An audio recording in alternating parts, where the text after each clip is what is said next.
Mapo Man sells everything under the roof. They sell bubble gums, toys, hot foods, cold drinks.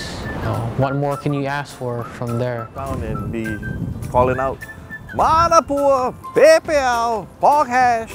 There's some good stuff in there, you know, fresh. Yeah. Because that's stuff that we grew up eating.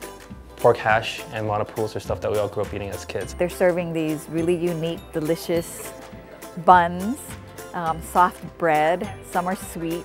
Some of the bread is sweet. Some are plain that are filled with yummy treats.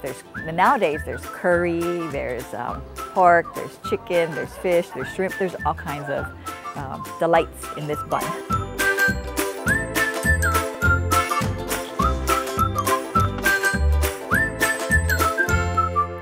When the plantation started, you had these different ethnic groups working in the pineapple fields and the sugarcane fields. They would go to the different camps and they would sell it, and then they got smarter and put it on carts. And then the carts turned into vehicles, and that's where the truck came from. The Manapua Man just look like, you know, serve people and, you know, go to the neighborhood and just, you know, try to make people more convenient. The things I'm proud of is the most is that I get to build it on my own. Basically, I'm the boss now.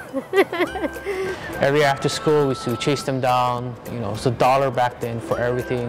Growing up back then, our parents weren't around to cook us that hot meal that we want after school. So they were always there, you know, providing us that hot, good meal for us at a good rate. My first experience with a Manapua Man, gosh, as little as I could be, I couldn't even reach to see what was inside the van. I used to live in Virginia and we didn't have something like that over there. It's not something that like every place has, and so it's really nice to have here because I mean, I still get excited when I see a Manapua truck, or you know, I always go and try to get something from the truck, you know.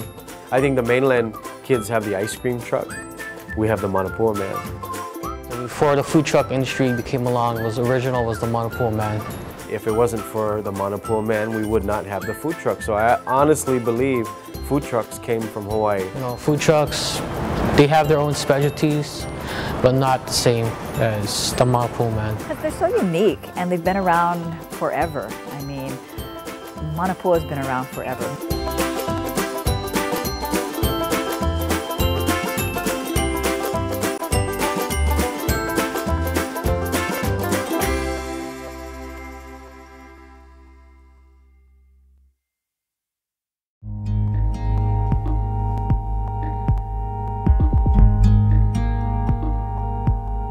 This kind of job, if you try to earn more money, the only thing you have to work harder and more hours. That's all. They go about their business by just being determined to sell what they have and make a living out of that. The Manapua Man, only thing is that you work hard, that's all. No can do nothing else. Before I bring home $10, now I bring home only $5.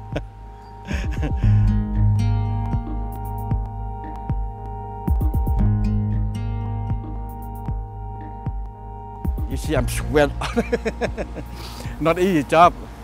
Yeah, because you try to serve people good. You have to be careful each step you move. It's annoying when they're in big packs of 20 at a time. After school, all of them hungry, and it's hot, and they're all stinky and sweaty, and they want to shave ice or they want a Manapua.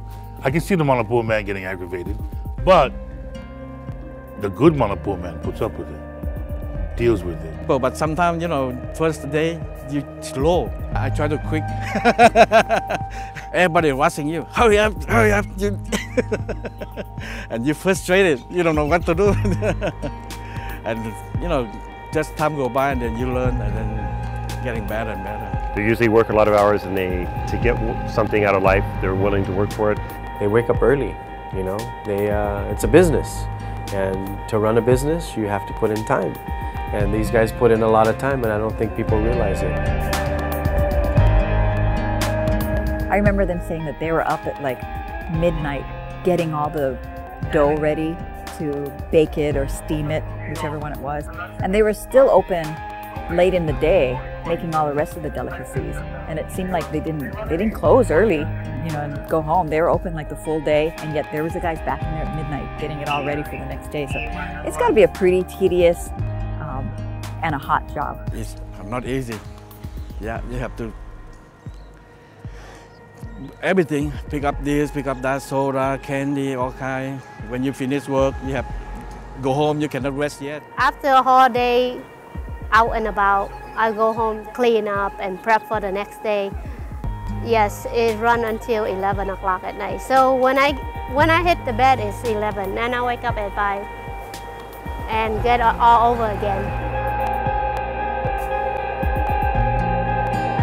It's always pleasant to see my customer and, talk to them a little bit. No matter how their day's going or been, if you smile and say, hey, how are you? It must be, hard for them, but they still smile back. What gets me to all the work is that knowing what I'm doing, I can send my kids to a better school. They doing real good that inspire me more than anything else. They doing good in school, telling me that I'm not doing it for nothing. When I get into this, I see the people so nice to me and everything's so good, and I cannot quit. I just continue and do it.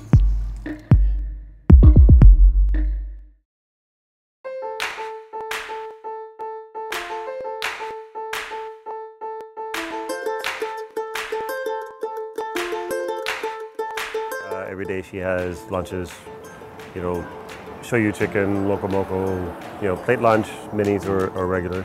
And that she does kind of vary it up daily. First time I had a loco moco was from the Monopool van. So who knew that you have eggs, hamburger, and a little gravy on the side would make it so good. I think only Hawaii people sort of mix those elements together. That's local favorite. And usually there's nothing that really out of ordinary. Then, they know what it is.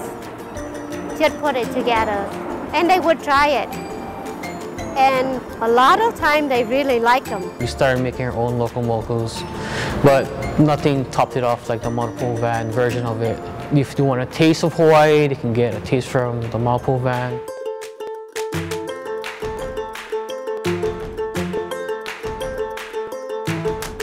Food is so important to not just to feed us, but to the culture and the people of Hawaii.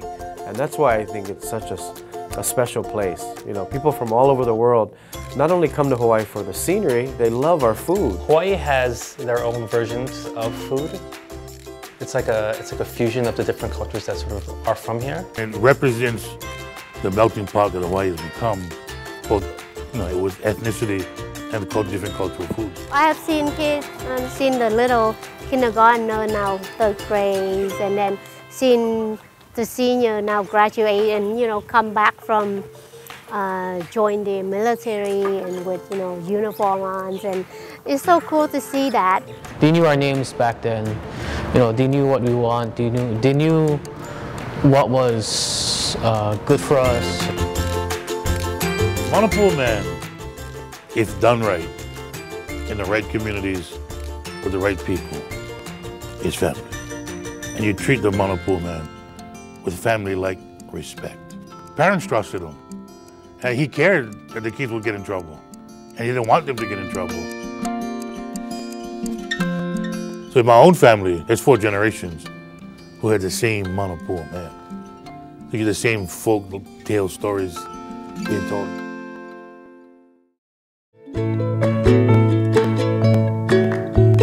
When I was a little kid, I was getting the Monopool truck, and then now I go to the Monopool truck for him, for my son. I hope it stays around forever so that my grandkids can experience it and their grandkids can experience it, because it is a big part of Hawaii.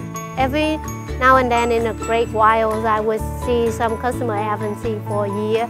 They say, oh, I had to move to a different place, but I know you're here. They come back. Sometimes they move to the island. After 10 years, they come back. They still look for me. I feel so important.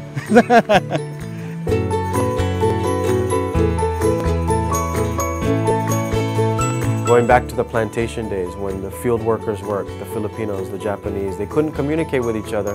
So when they sat down to lunch, the way they communicated was sharing their food. And that's what we do now as local people. You see folks after school and even business people going up and gathering around this truck and eating these delicious little tidbits. And it kind of brings you together, if only for a moment. And that kind of reflects on our community, how food has always been a really important part. As soon as it comes and hits the street, what happens? You see everybody from different homes come together.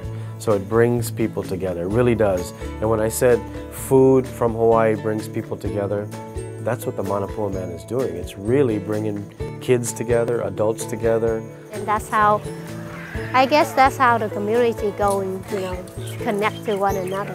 First they get regular customer and then they become friends. Everybody came to that one spot and ordered their food, and you know, a lot of us talk together so we get to know each other. So it's not about the food, it's also about a sense of community. That's the difference, you know. That's like the aloha spirit always carries on, yeah. Everyone who grew up in Hawaii is familiar with the Manapua Man. Like I said, you look at Diamond Head and you know what Diamond Head is about, you know what Punch Bowl is, you know what Sandy Beach is, then you know about the Manapua Man. It's just something that's a part of our lives and it's part of our culture. He's the man. I think they should recognize more Manapua Men. You can't replace them, you know, they're an icon. It is Hawaii. The Manapua Man represents the people we are.